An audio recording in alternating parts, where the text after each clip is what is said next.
So ChatGPT, if we compare the input, you already notice that the input is different. We look back, we had just a Google search, so we could only put in something we're searching for. ChatGPT is not exactly the same. We can do a search. You see, we still have search. We can also put in a pre-existing writing. We can also put in pre-existing code, and we can also put in what I would call a creative discovery search. So it's kind of taking the parameters or the words you use, and it can do things with that result. So it's not necessarily a search, but what it's actually doing is producing something from the words you give it.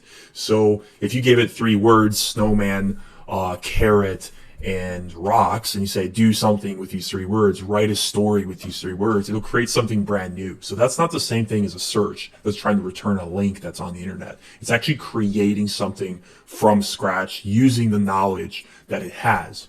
So if we look at a basic example, this is what a basic search would be, but there are some differences compared to a Google search. So here we're putting in a search. Give me 10 movie titles that are similar to Good Will Hunting. And so the output of that ChatGPT gave us is these movies here, Dead Poets Society, Beautiful Mind, different movies like that. And the difference is now to point out, ChatGPT has short-term memory. It can remember the conversation you had. So it's like talking to a person.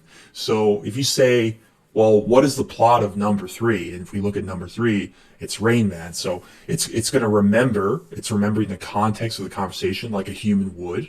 And it can expand on this information that it gave us. So actually what it's doing is unpacking this data for more information, which is really, really interesting if you think about it, because it's presenting us with an initial information, but we can expand that data. And it really you want to think of this text as data. You can expand it, or you can compress it. So you could actually summarize information. So this is kind of what it gave us in the second prompt here. What is the plot? It gave us all this information. But we could actually summarize. We could take this text and we could say, can you summarize the text you just gave me into something a little bit shorter? Or can you be a little bit more descriptive in the plot? Or can you give us a longer version of that text? So we can manipulate the output that it gives us, and we can interact with it just like as you would with a human.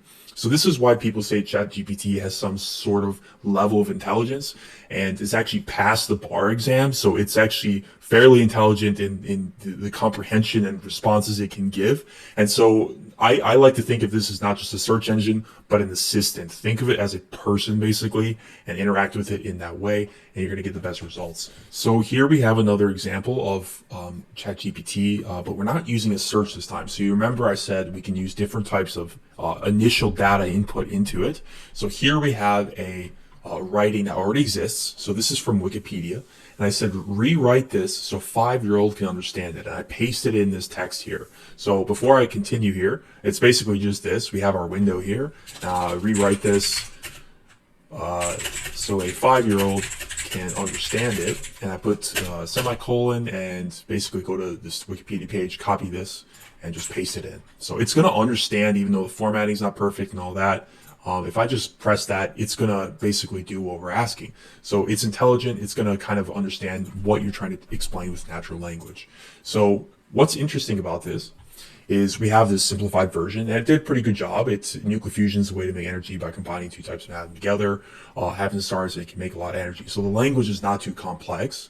It does have the elements in here still, so hydrogen, helium, stuff like that. If we didn't want to include those things, and we assume that the reader maybe doesn't understand those concepts yet, we could say, hey, can we make it a little bit simpler, and can we exclude these type of words? So again, remember that we can iterate on the output. We can make it longer, shorter, more creative, more formal. Those are the kind of things you can do. And when we get into emails and marketing, stuff like that, those are pretty useful things to remember. So these are just some general broad concepts, but it's important to know that this is not just your result and you're done. So just remember that. And this is a good example, though, of compression or decompression, meaning we can simplify or expand. And that's something to keep in mind.